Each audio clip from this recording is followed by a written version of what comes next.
Muy buenas tardes. ¿Cómo están?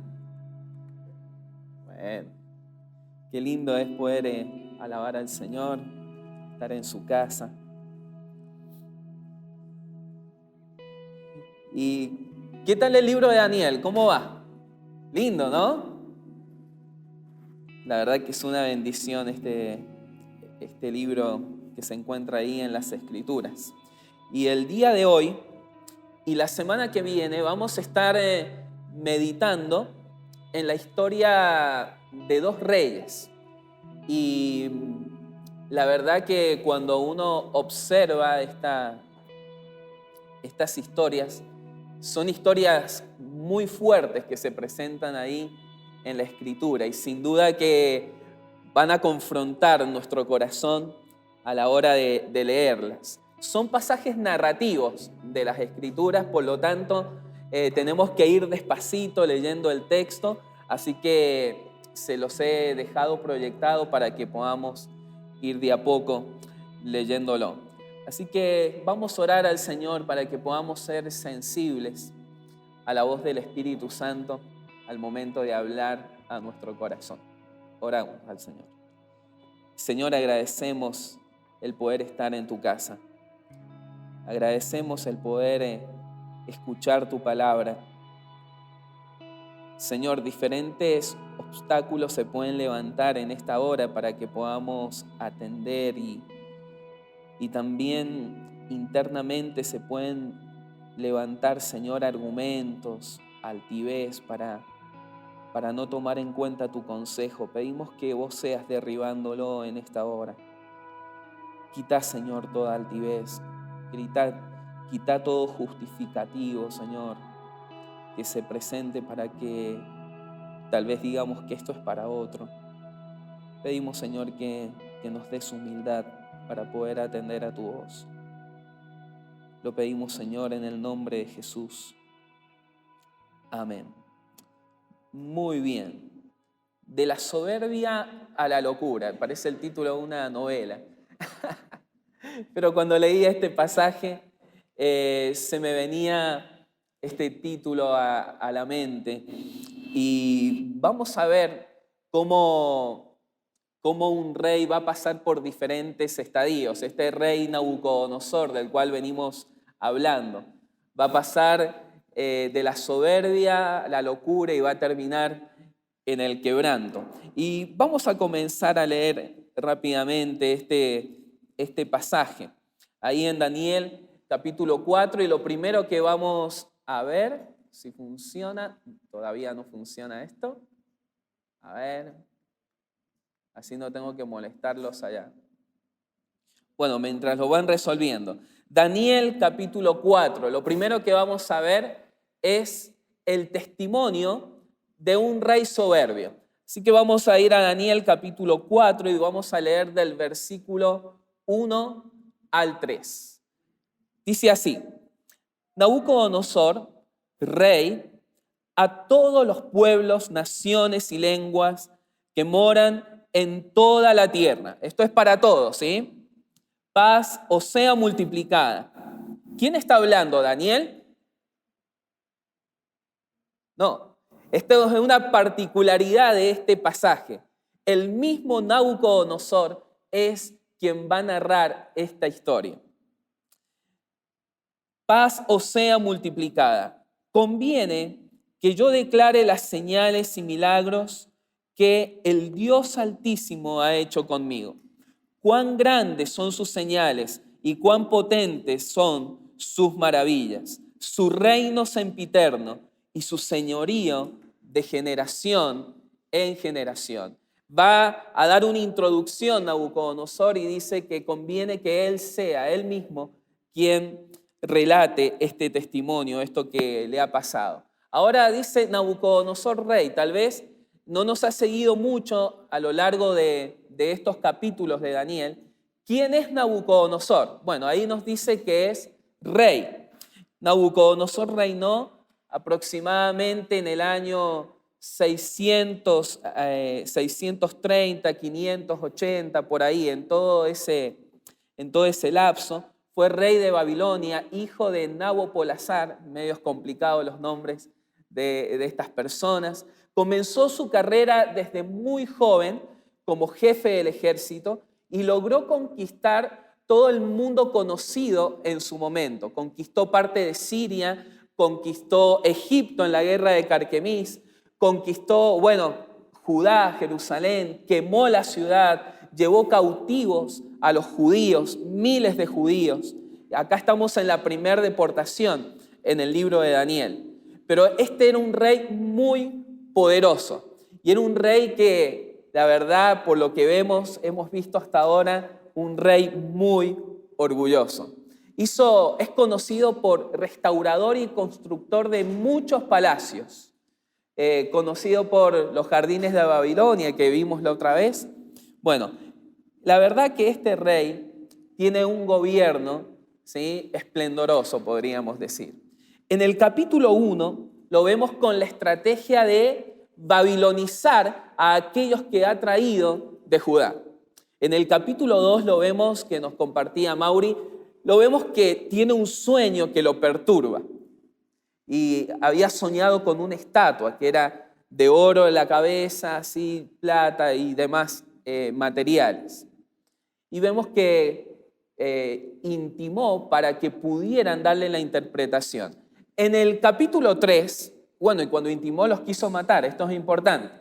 En el capítulo 3 vemos que hace ¿qué con los amigos de Daniel? Muy bien, no solamente que los quiere tirar al horno de fuego, sino que los tira y los calienta 7 veces más. ¿Sí? No es suavecito Nabucodonosor. Pero hay algo muy importante y es que en 3 ocasiones, presta atención a esto porque es como clave, en 3 ocasiones Nabucodonosor reconoce la grandeza de Dios, del Dios de Daniel. Pero si ustedes se fijan en los versículos en donde él lo reconoce, me llamó la atención esto. Versículo 46 y 47 del capítulo 2 dice: entonces el rey Nabucodonosor se postró sobre su rostro y se humilló ante Daniel. ¿Ven? Y dice el versículo 47, el rey habló a Daniel y dijo: ciertamente el Dios vuestro es Dios de dioses, Señor de los reyes, etc. Se humilló ante Daniel y dijo: el Dios vuestro. En el capítulo 3 también va a reconocer la grandeza de Dios y dice: entonces Nabucodonosor dijo: bendito sea el Dios de ellos, de los amigos de Daniel, de Sadrac, Mesac y Abednego. Tal vez uno diría, está diciendo que es el Dios de ellos, pero también está reconociendo que es su Dios. Pero en el mismo capítulo 3, cuando él habla de los dioses de Babilonia, no dice Dios de ellos. Dice: habló Nabucodonosor y les dijo: es verdad, Sadrac, Mesac y Abednego, que vosotros no honráis a mi Dios. Él, cuando habla de sus dioses, dice que son de él, son míos. Al fin y al cabo, hasta este momento, es el Dios de Daniel y es el Dios de los amigos de Daniel, pero no es el Dios de él. Y uno dice: pero está reconociendo el poder. Sí, pero no le ha reconocido como su Dios. Como hay personas también en este mundo que reconocen que Dios es grande, que reconocen que Dios tiene poder para intervenir, pero en el fondo del corazón no le han reconocido como su Dios. Reconocen que sería una buena idea, reconocen que sería prudente y apropiado, pero al fin y al cabo todavía no le han declarado como Señor de sus vidas. Y este rey nos va a contar su testimonio. Lo primero fue una introducción, pero va a empezar a contar su testimonio y lo que le pasó. Vamos a leer nuevamente aquí, dice: Nabucodonosor, rey, a todos los pueblos, naciones y lenguas, paz os sea multiplicada. Y hay una palabra importante que dice aquí: conviene que yo sea el que declare esto. Es interesante que él mismo lo va a relatar. Y conviene, ¿por qué? Porque él experimentó la mano de Dios en su vida. Ya no es simplemente que lo ha visto en la vida de los demás, sino que lo está experimentando en su propia vida la mano de Dios.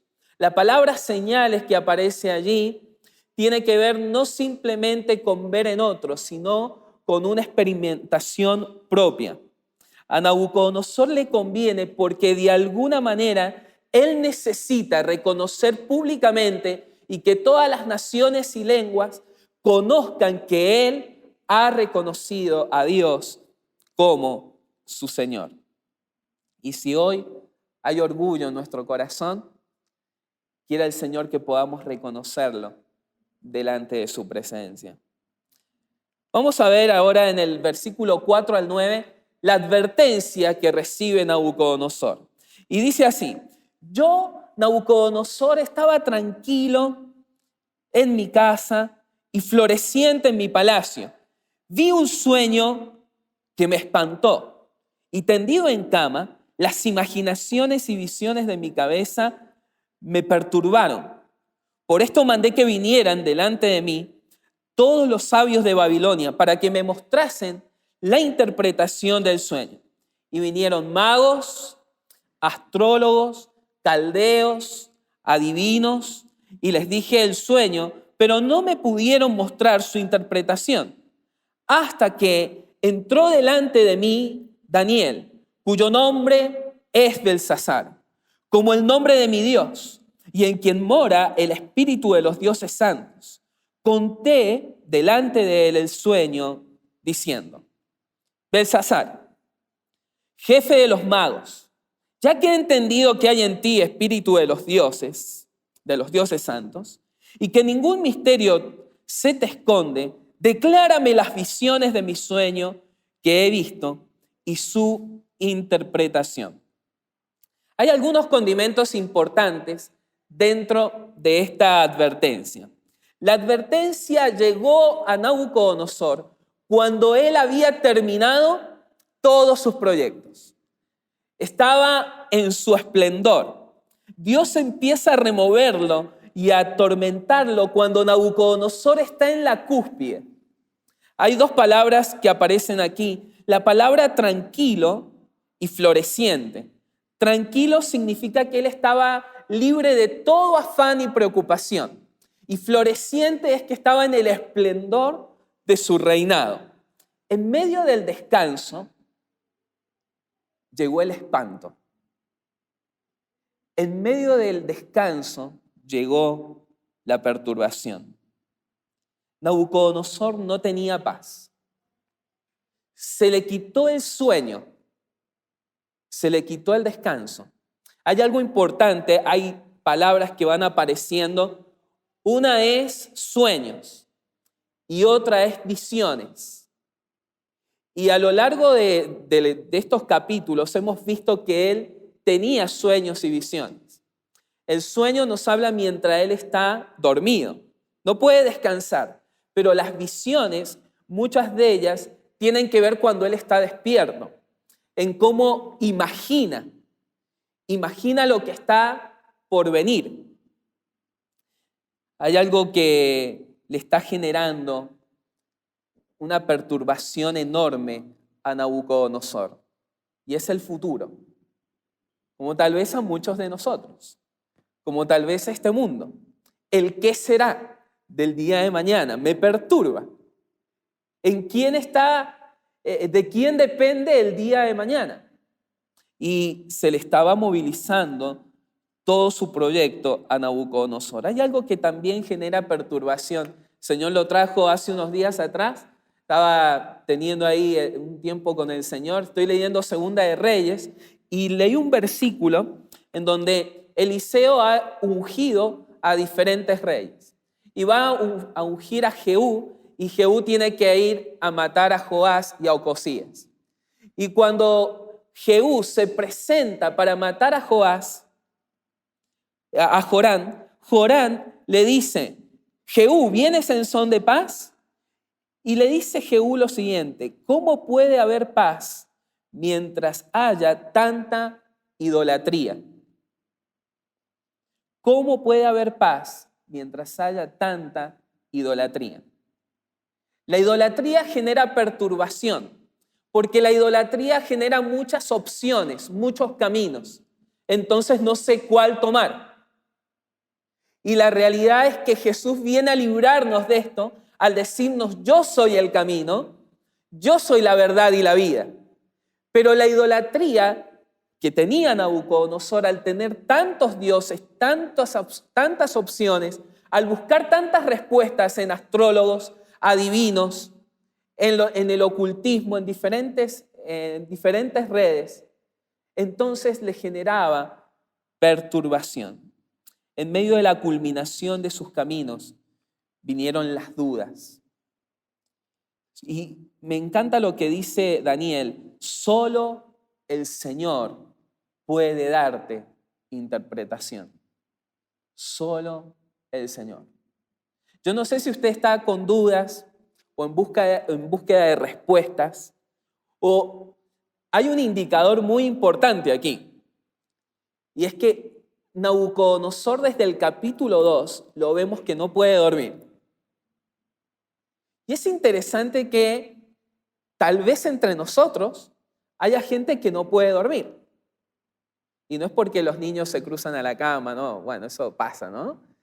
Pero tal vez es que estamos perturbados. Tal vez que no encontramos el descanso.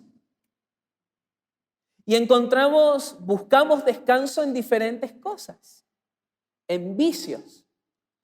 Tal vez hay un nivel de ansiedad tan alto que debe recurrir a los vicios para bajar ese estado de ansiedad. Y esto es un común denominador en el tiempo que estamos viviendo. Esto me recuerda al caso del joven rico, ¿sí? De los ricos que aparecen ahí en la Biblia, que Nabucodonosor es un rico, y dice: necio, esta noche vienen a pedirte tu alma, y lo que has construido, ¿para quién será? Así es el hombre que se concentra solamente en los tesoros de esta tierra. Vamos a ver en tercer lugar la visión que tuvo. Vamos a ver qué lo perturbó tanto a este rey. Y dice versículo 10 al 18. Estas fueron las visiones de mi cabeza. Mientras estaba en mi cama, me parecía ver, ven que acá él está despierto, en medio de la tierra un árbol, cuya altura era grande. Crecía este árbol y se hacía fuerte, y su copa llegaba hasta el cielo, y se alcanzaba a ver desde todos los confines de la tierra. Su follaje era hermoso, su fruto abundante, y había en él alimento para todos. Debajo de él se ponían a la sombra las bestias del campo, y en sus ramas hacían morada las aves del cielo, y se mantenía de él toda carne. Vi en las visiones de mi cabeza, mientras estaba en mi cama, he aquí un vigilante y santo descendía del cielo. Clamaba fuertemente y decía así: derribad el árbol, cortad sus ramas, quitadle el follaje y dispersad su fruto. Váyanse las bestias que están debajo de él y las aves de sus ramas, mas la cepa de sus raíces dejaréis en la tierra, con atadura de hierro y de bronce, entre la hierba del campo. Sea mojado con el rocío del cielo, y con las bestias sea su parte entre la hierba de la tierra. Su corazón de hombre sea cambiado, y le sea dado corazón de bestia, y pasen sobre él 7 tiempos. La sentencia es por decreto de los vigilantes y por dicho de los santos la resolución. Y acá está la razón. para que conozcan los vivientes que el Altísimo gobierna el reino de los hombres y que a quien Él quiere lo da y constituye sobre Él al más bajo de los hombres. Último versículo. Yo, el rey Nabucodonosor, he visto este sueño. Es claro, ¿cómo no va a estar perturbado? Tú pues, Belsasar, dirás la interpretación de él, porque todos los sabios de mi reino no han podido mostrarme su interpretación. Mas tú puedes, porque mora en ti el espíritu de los dioses santos. Era una visión, por lo tanto, casi todos coinciden en que Nabucodonosor estaba despierto, como le decía, y hay un proceso de destrucción. Desde que se desencadena la destrucción que viene hacia este árbol, nada puede pararlo. Nada puede parar esta destrucción. Hay verbos imperativos que aparecen: destruir, derribar, cortar, que habla de un decreto también, que nos habla de que esto es seguro. Y es interesante que Nabucodonosor tiene sueños y visiones, pero no tiene interpretación, porque no tiene al Espíritu Santo, que es el único que puede confirmar y declarar en nuestro corazón la verdad. Ahora, capaz que estoy equivocado, sí, permítame esto, pero hay algo que yo veo en él. Vieron que siempre llama al último a Daniel. Cada vez que tiene un problema, llama a los astrólogos, recurre a otras cosas, ¿sí? Algún chamán que haya por ahí. Al último, Daniel. Es como que llama a Daniel, es más, yo por ahí hasta lo he visto en mi vida, es como que por ahí recurrimos al último al Señor, no para que nos dé la interpretación, sino para que nos confirme aquello que sabíamos que iba a pasar. Es como que en el interior, sí, ustedes tal vez, no sé, tal vez es la primera vez que escuchan esta historia, pero en el fondo es como que nos vuela que este árbol puede ser Nabucodonosor, ¿verdad? Como que tiene que ver por cómo es él. Ahora, Daniel le va a dar la interpretación. Vamos a ver qué significa esta visión que ha visto. Entonces Daniel, cuyo nombre era Belsasar, quedó atónito. Casi una hora. Sus pensamientos lo turbaban. El rey habló y dijo: Belsasar, no te turbe ni el sueño ni su interpretación. Belsasar respondió y dijo, Belsasar es Daniel, ¿sí? Para algunos que tal vez no lo saben: Señor mío, el sueño sea para tus enemigos y su interpretación para los que mal te quieren. Y antes de ir a la interpretación propiamente dicha, hay algunas cositas que podemos ver aquí en Daniel. Esta interpretación, que todavía no nos dice bien qué es, le generó turbación. No empezó a hablar ahí nomás, ¿ven? Tenía como un filtro que demoraba una hora en procesar. Qué bien nos vendría ese filtro, ¿no? ¿Sí? Para procesar de la mente a la boca lo que tenemos que decir. Necesitó una hora para ordenar sus pensamientos. Y vemos que a él lo perturbó la interpretación. Lo dejó atónito. Y de alguna manera, esto nos enseña que a la hora de dar una confrontación hacia personas que están caminando en orgullo, debemos hacerlo con gracia, debemos hacerlo con verdad, pero también con preocupación, sin amenaza y sin venganza. Ustedes se acuerdan lo que ha hecho Nabucodonosor con él. Es muy probable que haya matado a sus padres. Es muy probable que lo haya dejado eunuco a Daniel. Ya lo intentó matar.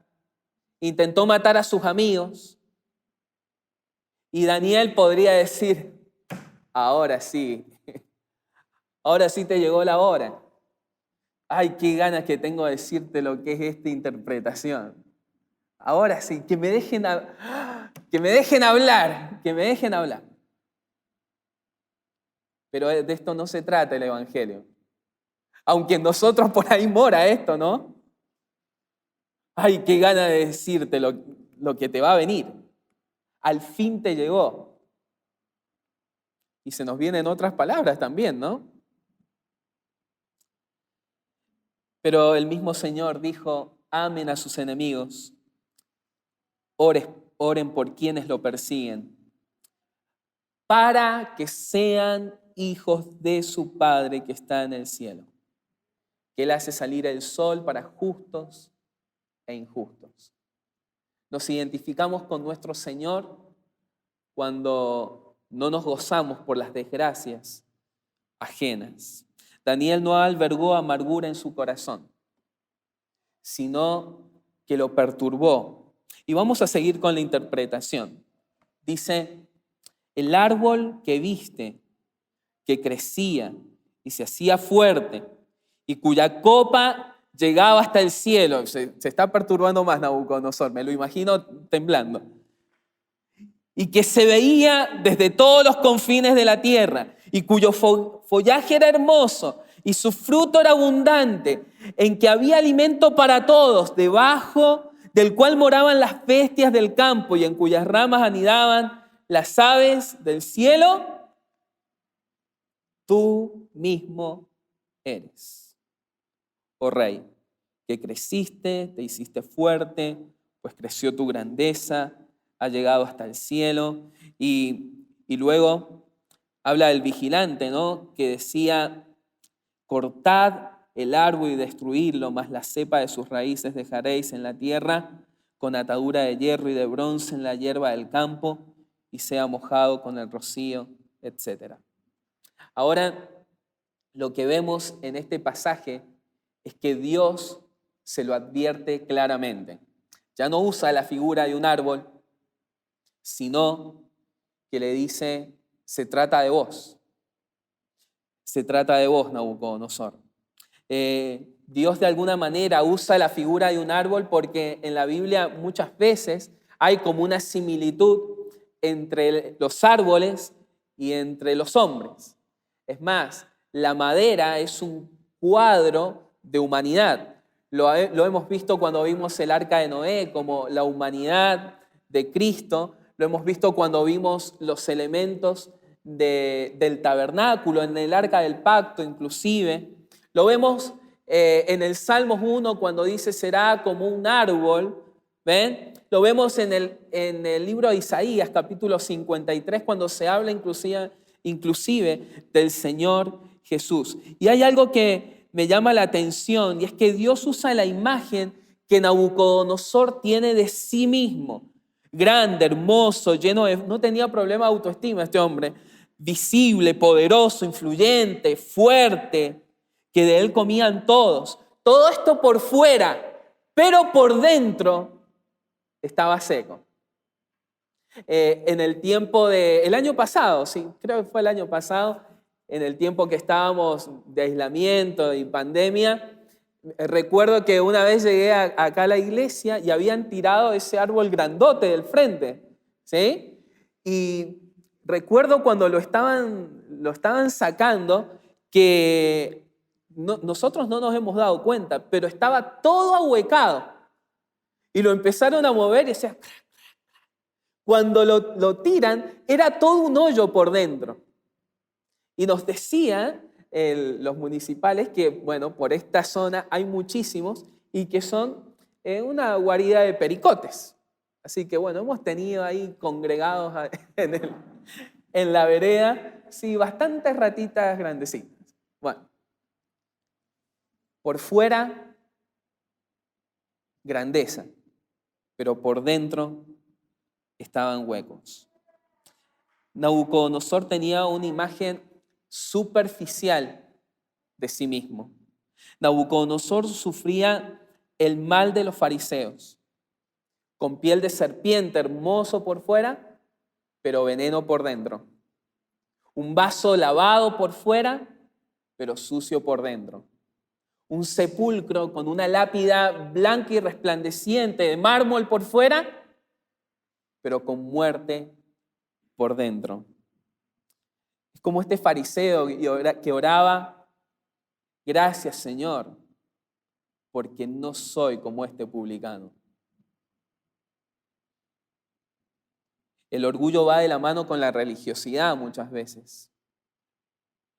Y en ese mismo pasaje el Señor va a decir que Él exalta a los que se humillan, pero va a humillar a los que se exaltan. Él vivía un engaño.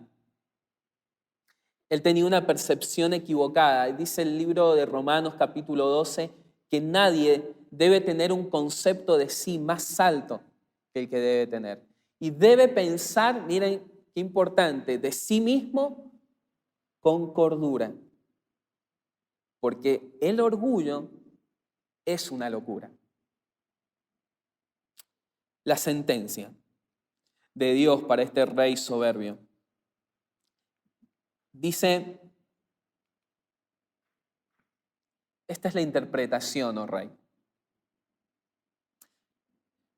La sentencia del Altísimo que ha venido sobre mi señor el rey, que te echarán de entre los hombres y con las bestias del campo será tu morada y con hierba del campo te apacentarán como a los bueyes y con el rocío del cielo serás bañado y 7 tiempos pasarán sobre ti. Algunos dicen que estos son 7 años, hasta que conozcas que el Altísimo tiene dominio en el reino de los hombres y que lo da a quien Él quiere. Y en cuanto a la orden de dejar en la tierra la cepa de las raíces del mismo árbol, significa que tu reino te quedará firme, luego que reconozcas que el cielo gobierna. Por tanto, oh rey, acepta mi consejo, tus pecados redime con justicia y tus iniquidades haciendo misericordias para con los oprimidos, pues tal vez será eso una prolongación de tu tranquilidad. Todo esto vino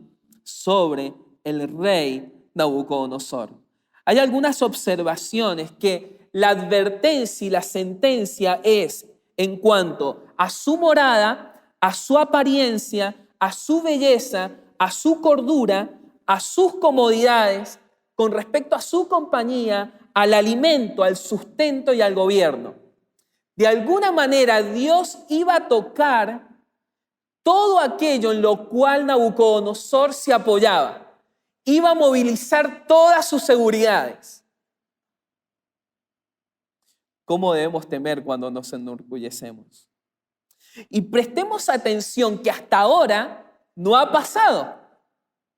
Qué bien nos hace prestar atención a las advertencias, porque le dice Daniel: mirá, Nabucodonosor, mi consejo es arrepentite, porque esto es una sentencia.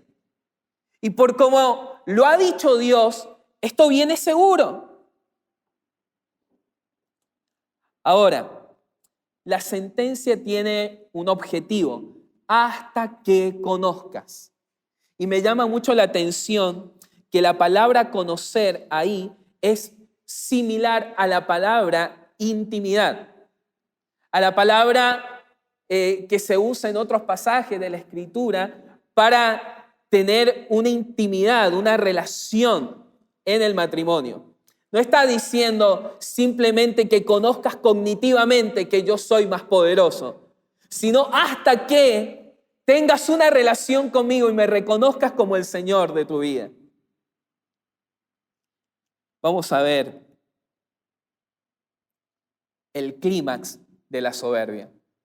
Qué triste es que seamos tan rebeldes y desobedientes. Y hay veces que tenemos que llegar a la cúspide, ¿no? Miren lo que pasó al cabo de 12 meses. ¿Cuánto pasó? 1 año. Paseando en el palacio real de Babilonia, habló el rey y dijo: ¿no es esta la gran Babilonia que yo edifiqué para casa real con la fuerza de mi poder y para gloria de mi majestad? Aún estaba la palabra en la boca del rey cuando vino una voz del cielo: a ti se te dice, rey Nabucodonosor, el reino ha sido quitado de ti, y de entre los hombres te arrojarán, y con las bestias del campo será tu habitación, y como a los bueyes te apacentarán, y 7 tiempos pasarán sobre ti, hasta que reconozcas que el Altísimo tiene el dominio en el reino de los hombres, y que lo da a quien quiere. En la misma hora se cumplió la palabra sobre Nabucodonosor. Fue echado entre los hombres, comía hierba con los bueyes y su cuerpo se mojaba con el rocío, hasta que su pelo creció como plumas de águila y sus uñas como la de las aves. La soberbia llegó a su clímax y vemos que Dios resiste a los soberbios. Los resiste.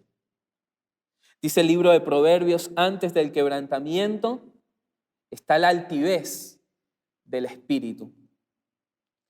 ¿Cuándo llegó el cumplimiento de esta sentencia? 1 año después. Nadie sabía el cumplimiento. Esto es interesante. Por lo tanto, Nabucodonosor tal vez especuló. Y como vio que no venía, pasó 1 día, 2, y no venía sobre él esta sentencia, entonces se relajó. Hay un versículo en Eclesiastés 8, versículo 11, que dice: cuando no se ejecuta rápidamente la sentencia de un delito, el corazón del hombre se llena de razones para hacer lo malo. Qué interesante. Esto le pasó a Nabucodonosor. Como no venía la sentencia, se relajó y se llenó de razones. Capítulo 2 de Romanos dice: ahora bien sabemos que el juicio de Dios contra los que practican tales cosas se basa en la verdad. Los juicios de Dios son verdaderos. ¿Piensas entonces que vas a escapar del juicio de Dios? Tú que juzgas a otros, sin embargo, ¿haces tú lo mismo? ¿No ves que desprecias la riqueza de la bondad de Dios, de su tolerancia y de su paciencia, al no reconocer que su bondad quiere llevarte al arrepentimiento? Nabucodonosor menospreció la bondad de Dios, menospreció la tolerancia de estos 12 meses. Durante esos 12 meses podría haberse arrepentido, pero no lo hizo. ¿Por qué le llegó este castigo?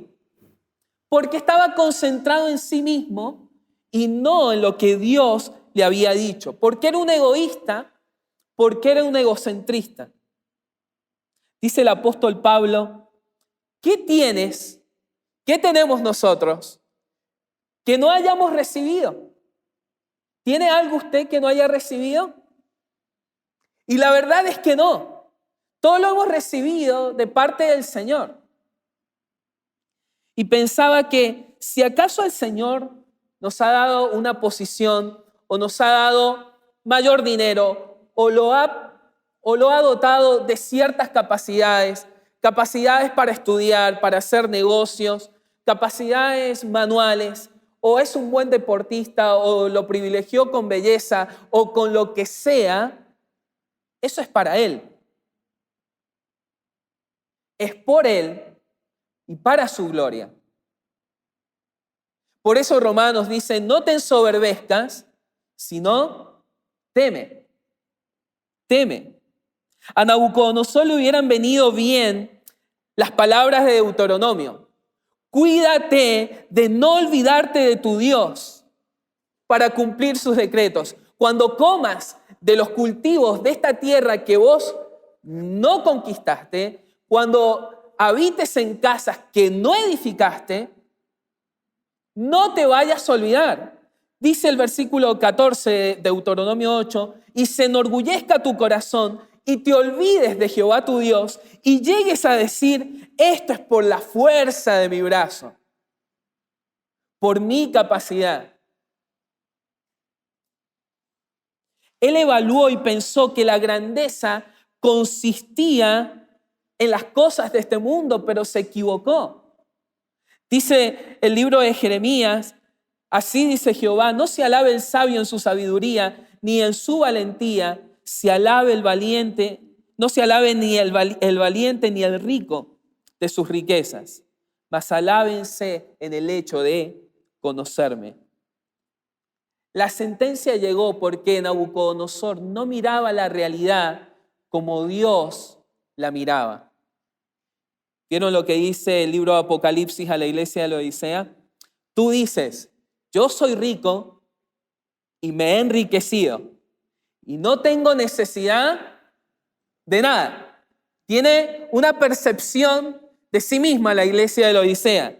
Y el Señor le dice, y tú no sabes que eres un desventurado, que eres un miserable, un pobre, un ciego y un desnudo. Es totalmente lo contrario. Hay veces que nosotros nos miramos al espejo o al espejo, no sé, de nuestra alma o esa imaginación o visión de nosotros mismos y nos vemos como una estatua de oro. Esa era la imagen de él, pero no te das cuenta que por dentro estás hueco y que estás loco. El orgullo es una locura. Él estaba concentrado en su propia gloria. Miren qué distinto al rey David cuando él ve el templo que ha construido, que el Señor le muestra para construir, porque lo construye Salomón. Pero dice, asimismo se alegró mucho el rey David y bendijo a Jehová delante de toda la congregación. Y dijo, bendito seas tú, oh Jehová. Miren cómo habla David. Jehová, Dios de Israel, nuestro Padre, desde el siglo y hasta el siglo. Tuya, Jehová, la magnificencia, el poder, la gloria, la victoria, el honor. Todas las cosas que están en el cielo son tuyas y en la tierra son tuyas. Tuyo es el reino. Tuyo es todo. Qué diferente. ¿Cómo se cumplió esta sentencia? Bueno, ya no vino Daniel. No tuvo que venir ningún astrólogo, nada. Una voz del cielo dice un vigilante. Esto muchos coinciden en que puede ser un ángel con un atributo especial de vigilancia. Dios ve absolutamente todo lo que hacemos. No es que los ojos del Señor están o descienden solamente los domingos para ver si somos sinceros. Los ojos del Señor y nuestros caminos y nuestras palabras y acciones están permanentemente delante del Señor. Cuando estamos en medio de nuestro trabajo, en medio de nuestros emprendimientos, cuando recibimos nuestro sueldo, cuando recibimos algún halago, el Señor se pasea. Pablo diría, me gloriaré solo en la cruz. Si hay algo bueno que hemos logrado, es gracias a la cruz. Salió al exterior de Nabucodonosor, esta bestia, licantropía, dicen algunos estudiosos, porque este acontecimiento de Nabucodonosor está escrito en libros seculares de historia, que es las crónicas de Babilonia. Y se dice de que Nabucodonosor, por 7 años aproximadamente, no se lo vio más en los jardines del palacio. Y hay algo que vemos en características que tiene el orgullo. Yo lo voy a invitar en unos 3 minutitos que usted pueda examinarse. El orgullo es una disposición que busca gloria, alabanza, honor y respeto. El orgullo nos mueve desordenadamente hacia nuestra propia exaltación. El orgullo y la vanidad hicieron que Nabucodonosor, no sé si lo nota, hablara demasiado de sí mismo, hiciera mucha referencia a él y a sus logros. Proverbios 27:2 que dice que te alabe otro y no tu propia boca. Esta costumbre de alabarnos de todo lo que hacemos es orgullo.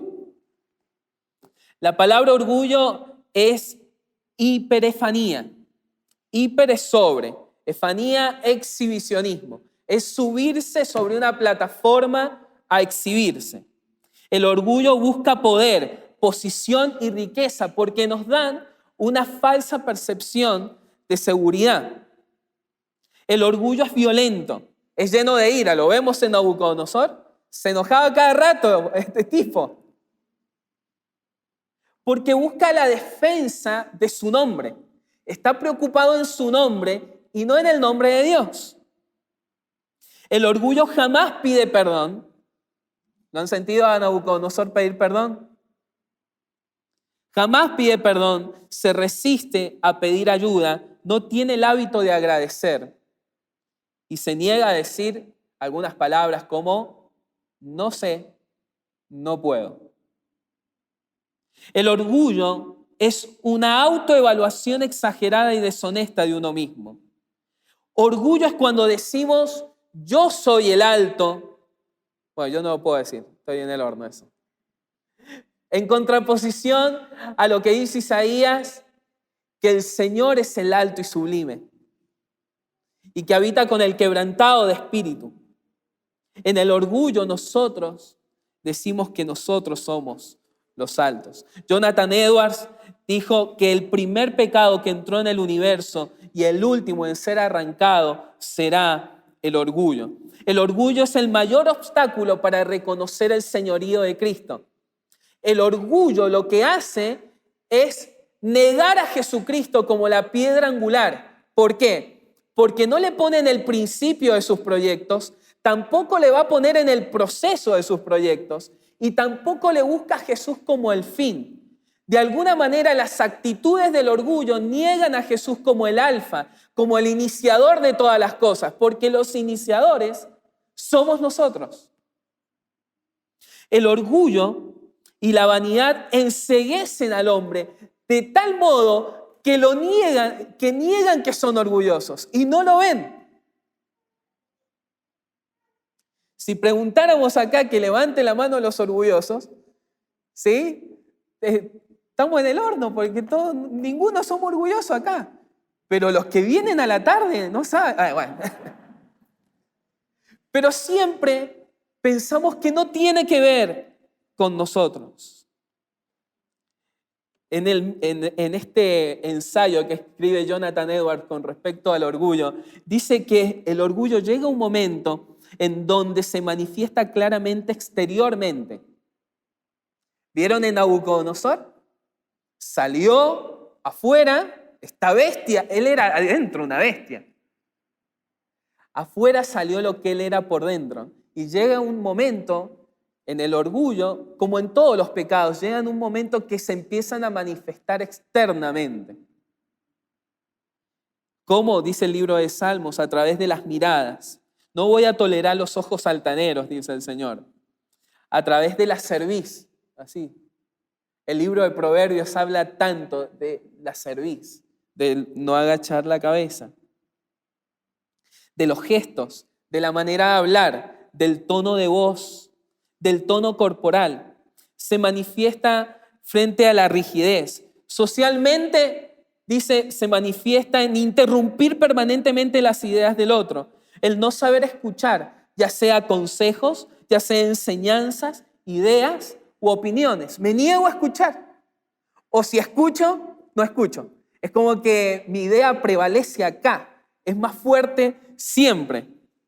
Se rehúsa a aprender. Se manifiesta en un espíritu de crítica, de negatividad, en falta de agradecimiento, amargura y celos. No valorar los logros o capacidades o dones de los demás. Hablar de los que están en autoridad o actuar con rebeldía es típico del orgullo. Lo vemos en Satanás. Tienen un problema con la autoridad siempre. El juicio, la murmuración. Socialmente muchas veces se tiende al aislamiento. ¿Por qué? Y es que si yo estoy solo siempre voy a tener razón. Eso es algo lógico. O porque también piensan que el hecho de estar no están a la altura para compartir con otras personas. Vivan en armonía, dice Romanos 12. No sean tan orgullosos como para no disfrutar de la compañía de la gente. El orgullo es tan hambriento de mostrarse como los fariseos. Ven que decían que el Señor dijo, cuídense de no hacer sus obras de justicia delante de la gente para llamar la atención, para que la gente les rinda homenaje, para que la gente los vea. Dice, no sean hipócritas como ellos. La palabra hipócritas viene de un término que es teatral. Era terrible lo que hacían los fariseos. ¿Vieron cuando decían que se rasgaban sus vestiduras? Cuenta la historia que lo que hacían antes de presentarse en público, agarraban y descosían un poquito la vestidura para que después la pudieran coser por la misma costura. Y la rasgaban. Perfecta se rasgaba la vestidura. ¿Vieron cuando dicen no toques trompeta? Bueno, arqueológicamente se ha encontrado en tumbas de fariseos trompetitas de plata. Tocaban trompeta cada vez que iban a dar una limosna. No era que lo dice como un simbolismo. Agarraban una trompetita y tocaban trompeta para que los vieran. Vamos a terminar con la declaración de un rey soberbio. Dice, mas al fin del tiempo, yo, Nabucodonosor, alcé mis ojos al cielo. Acá vemos reconocimiento, pero vemos la bondad del Señor. Y mi razón me fue de vuelta. Y bendije al Altísimo y alabé y glorifiqué al que vive para siempre, cuyo dominio es sempiterno y su reino por todas las edades. Todos los habitantes de la tierra son considerados como nada, y Él hace según su voluntad en el ejército del cielo y en los habitantes de la tierra. Y no hay quien detenga su mano y le diga, ¿qué haces? En el mismo tiempo mi razón me fue de vuelta y la majestad de mi reino, mi dignidad, mi grandeza volvieron a mí. Y mis gobernadores y mis consejeros me buscaron y fui restablecido en mi reino y mayor grandeza me fue añadida. Ahora, yo, Nabucodonosor, alabo, engrandezco y glorifico al Rey del cielo, porque todas sus obras son verdaderas y sus caminos justos, y Él puede humillar a los que andan con soberbia. Acá vemos los resultados del quebrantamiento. ¿Saben qué veo aquí? Que en la bondad de Dios, no hay que especular con esto, pero esto es para que ustedes vean la grandeza del Señor. En la bondad de Dios, Dios sigue en control en el quebrantamiento. Dios sigue en control. Le mantuvo el reino, le devolvió la dignidad. Es que Dios quería romper a Nabucodonosor por dentro y quebrantarlo. ¿Y saben qué? Al fin y al cabo, el quebrantamiento es una bendición. Es lo mejor que le puede pasar a todo aquel que ande en orgullo. El quebrantamiento es un estilo de vida de rendición incondicional y absoluta a Jesús como Señor. Levanta la bandera blanca diciendo, mi vida es ingobernable. Las riquezas, el poder, lo material no tienen valor.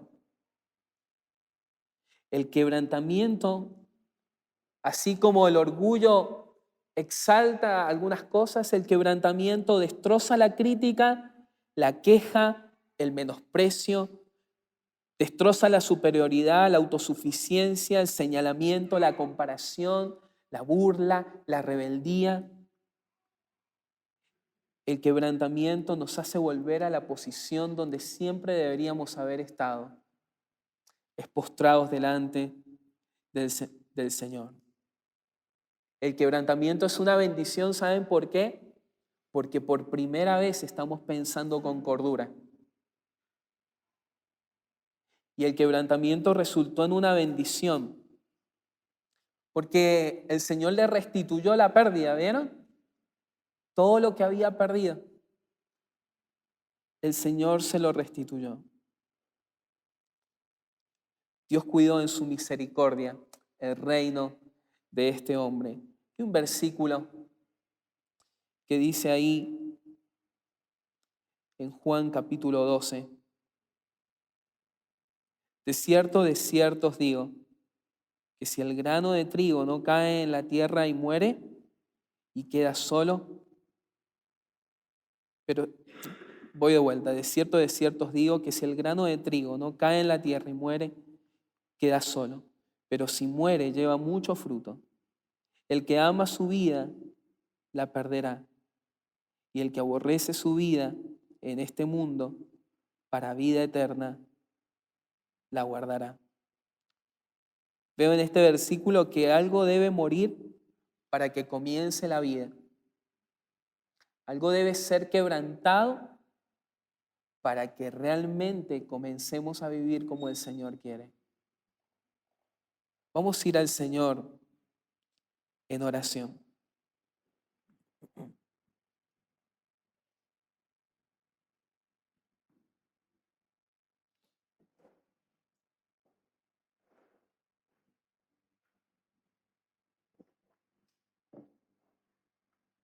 Si hay algo que vemos en este pasaje es que hay buenas noticias para todo aquel que reconoce que está caminando en orgullo. Y como vimos al principio de este pasaje, conviene que seamos nosotros en esta mañana los que confesemos que estamos caminando en orgullo. Conviene que nos expongamos delante del Señor y digamos: Señor, en mi vida hay soberbia. Aún no te he reconocido inclusive como el Señor de mi vida. Este es el momento para que podamos pedirle al Señor que esté tratando con nuestro corazón.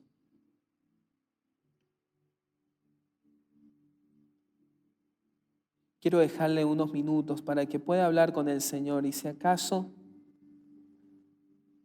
hay orgullo, si acaso hay soberbia, arrogancia, altivez, que el Señor pueda hacer quitándolo de nuestro corazón.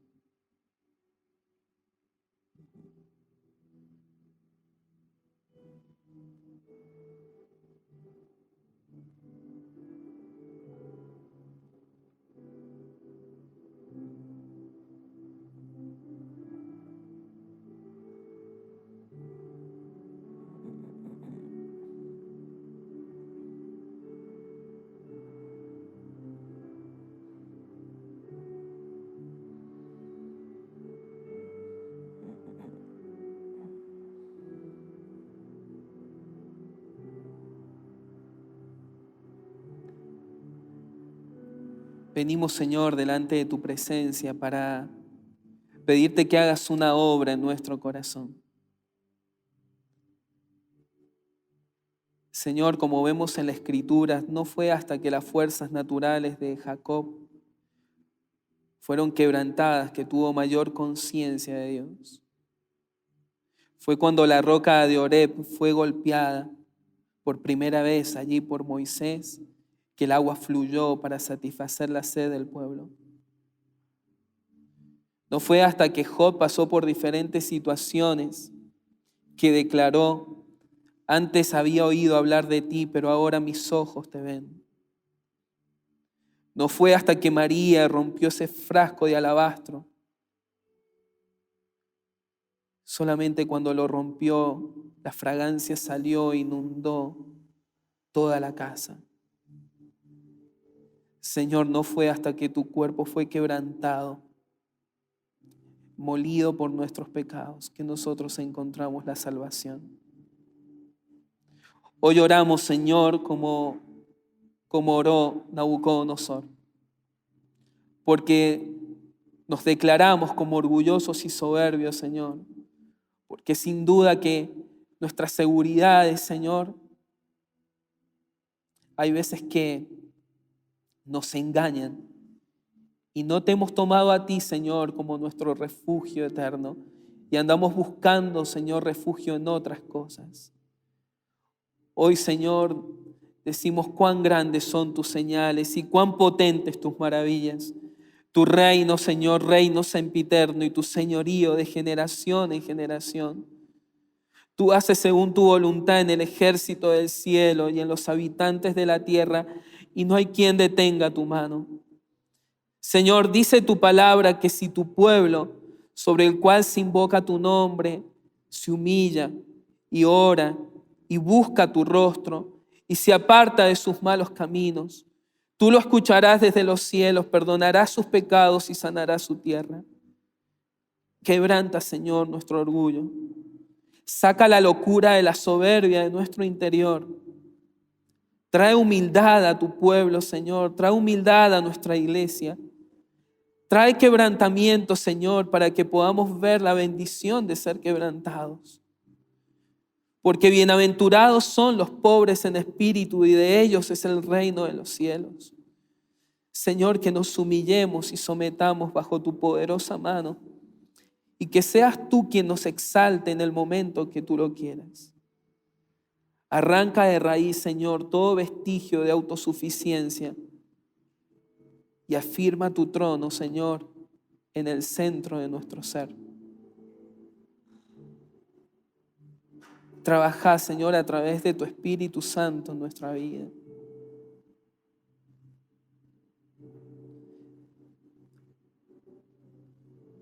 Hoy nos encontramos, Señor, delante de estos símbolos que sin duda hablan de alguien que fue manso y humilde, que eres tú, Señor. Y te quebrantaste, Señor, por nosotros. Pedimos, Señor, que nosotros al participar de estos símbolos también podamos, como decimos tantas veces, quebrantar nuestro corazón.